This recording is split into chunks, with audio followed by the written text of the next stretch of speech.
Hello guys, I'm Ananya and I'm here to share my 4th grade science fair project with you, and I'm doing on static electricity. I did it for the science fair and this topic was really cool, and who would have thought I found it at a carpet store. So my focus question is, what is the best material for creating a static charge? So of course, in this experiment, I need materials. So I picked out a mopping cloth, paper, fur, velvet, wool, cotton cloth, towel, and a t-shirt. Then I had to make a hypothesis. That's what I think would be the answer. It can be right or wrong. Which one? I think the material will be with the most matter rubbed off will be the best material. Now, after that, we need to make a prediction. So I think that paper will be the best material. So out of these ones, I chose paper. You're probably wondering just why? Because static electricity needs dry air to actually function correctly. And wintertime, having dry air is the best time of year for static stuff. And I think that paper will be the best material because, well, whenever I touch paper in wintertime, well, it's just that time of year when everything just shocks you right back. So some important things to know are that when an item is left alone, it's neutrally charged. That means it's totally balanced. And then when two items are rubbed together, however, one item may transfer electrons to the other item. So if I'm rubbing my hands together, one hand will lose electrons, and the electrons, they'll just jump off. And then this causes a static charge appear in big letters. Negative plus positive, they attract. They're friends. But negative and negative, they have a little bit of issues, and same with positive and positive. They repel. It's just like a magnet, only static. So I guess you're wondering how. So I looked up a bunch of stuff and saw that a material, you could buy all these fancy scopes and everything, but there's a homemade one where you can make right at your own house. It's called an electroscope. You can use it to measure the static electricity based on how the foil leaves open. So this is a tool used to check how much charge the material has.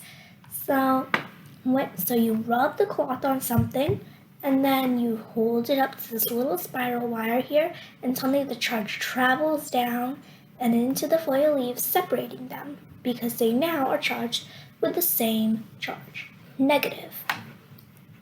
So now let's check out what we did. So the procedure is 1, pick the material. I'm gonna do the cotton cloth first.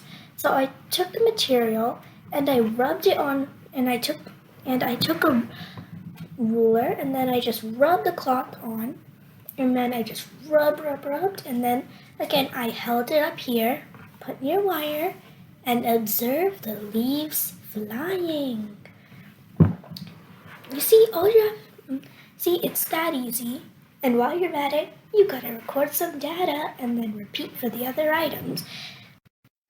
It's not just an exception, then you gotta do several trials. So trial 1, the paper, it works good. Trial 2 works pretty good. Trial 3 works good. The fur works great. It works perfectly, you know? So all 3, most of them are okay. So then I did the towel. It works. Pretty okay. So anyways, moving on. We can't spend all our time doing that. So let's look at our bar graph. Let's see. So here's the small levels you can do.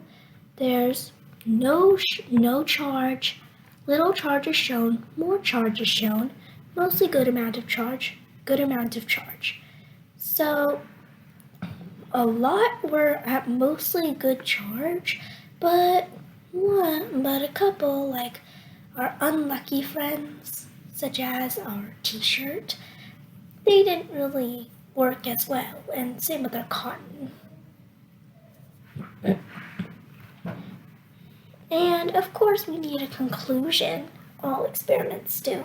So our conclusion is, of all items tested, the fur worked the best. The foil leaves spread apart very wide compared to the other items. So I guess my hypothesis and my prediction were wrong. Sad. But hey, I learned something new. Anyways, here's some really cool facts. You can see static charge in the dark. So if you took a balloon and rubbed it on your hair like this dude's saying, cool, you can see it in the dark. Switch on the lights and start. Lightning is a form of static electricity, and this is a picture showing the lightning going down into the static pipes of science. So it can be used to light our homes. I mean, look, electricity isn't its name, but, well, who doesn't like electric? So, too bad it can't be used to light our homes. That's sad. I mean, electricity isn't its name, so anyone can get confused. So, anyways, some research resources I used for the project was some books and websites videos. Here's a little more intel on it. I read Awesome Experiments, Electricity and Magnetism, Step-by-Step Experiments with Electricity, and Experiments with Electricity. Websites or videos, I went to TED Ed, Fun Science Demos, Homemade Science with Bruce Heaney, and Stuff to Blow Your Kid's Mind. Anyways, I'm going to show you guys the electroscope inside the next video I make, and after that I'm going to be showing you what I do for the 5th grade science fair.